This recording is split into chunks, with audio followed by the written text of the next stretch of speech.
Outraged by Theo's assassination, tens of thousands of Dutch, Muslims among them, protest in the streets of Amsterdam. Several mosques and Islamic schools are torched. The battle lines are drawn. To get the mood in Muhammad Bouyeri's old neighborhood, I talk to the coolest Muslim kids I can find.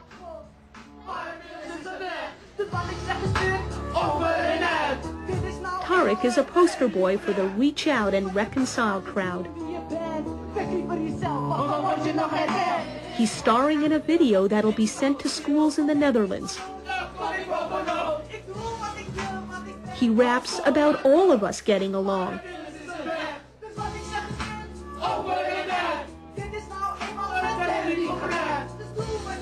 But even Tariq won't denounce the murder unconditionally.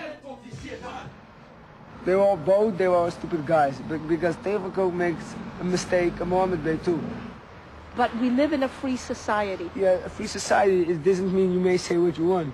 You don't make discriminations of other people. But aren't you, in a way, then discriminating against people like Theo van Gogh by saying you're not allowed? No, I don't say that.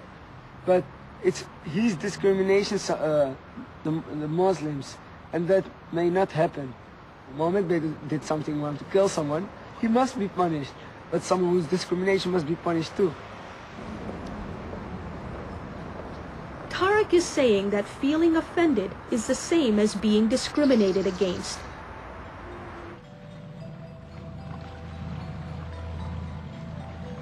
Learning to live with offense is the price of living in a diverse society. When Muslims shield ourselves from that kind of challenge, we declare we're incapable of growing, and that our faith is too. Islam deserves better from us. My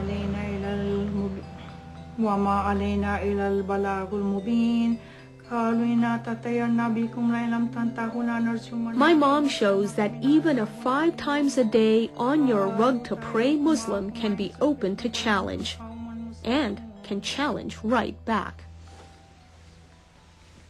Only if she would do her prayers, I would be such a happy mom.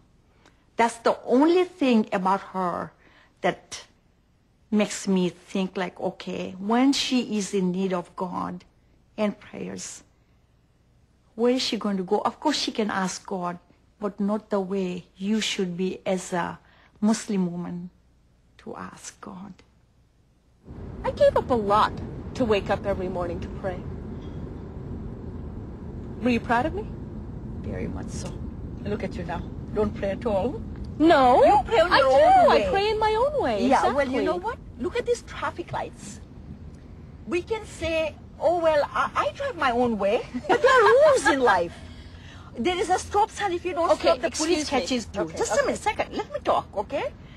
It catches you because they say you didn't stop on the stoplight. Well, there was no cars. Police will say, I really don't mind and I don't care whether the cars were there or not. It says stop, you need to stop. So God has its own laws too. Every day, the first thing I do when I get, actually not even when I get out of bed, the first thing I did when you came into my room this morning to say, come on, time to wake up, I said, yeah, Ma, just give me 1 minute. You know why I needed that 1 minute? Because I was praying to God. And you know what I said? Thank you, Allah, for everything that you've given me and my family. I didn't bow to Mecca. I didn't read specified verses of the Quran. Now tell me, is your God so angry that he will not appreciate the words of gratitude that I've offered this morning? That's beside the prayers that you have to show the gratitude what you have in life and God has given it to you. Now, what would you say about this parking? You tell me now. Oh, it's God's will that you found that spot. Inshallah. There you go. Don't make fun. Don't ridicule the God. But you know what? Mom isn't doubting my faith in God. She wants me to show more reverence to God. Feel so connected with God. I swear upon God, it's not even funny.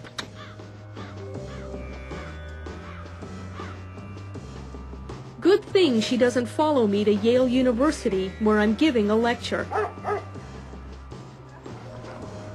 The police bring out bomb-sniffing dogs. My questions cross a line that my open-minded mother wouldn't touch. Is the Quran really the perfect word of God? I think you could construct your arguments to appeal to the Muslim world in a much more convincing manner if you didn't attack the supremacy of the Quran. Why is it so important to have a supremacy complex about Islam? Why can't you accept the notion that the Quran... It's not about Islam, it's about the Quran. Okay, even the Quran. Why is it so important to see the Quran as the supreme? You need to have a book that is considered supreme. Like, you can't... If you argue that it could have been changed by humans, I mean, you're opening the field to everything. Exactly, and that's the point. These are not, as far as I'm concerned, dangerous waters. These are necessary waters to tread. It's what I said earlier, right? But there are no boundaries here. If the unexamined faith, remains unexamined, why was it ever worth having? These are exactly the sorts of exchanges that make Muslims suspect I don't love Islam. We think with our heads. We revere with our hearts. What if my heart is blocked? It's the Muslim month of fasting from dawn to dusk. Ramadan, a time to reflect. I want to find common ground with one of my fiercest critics, an imam who leads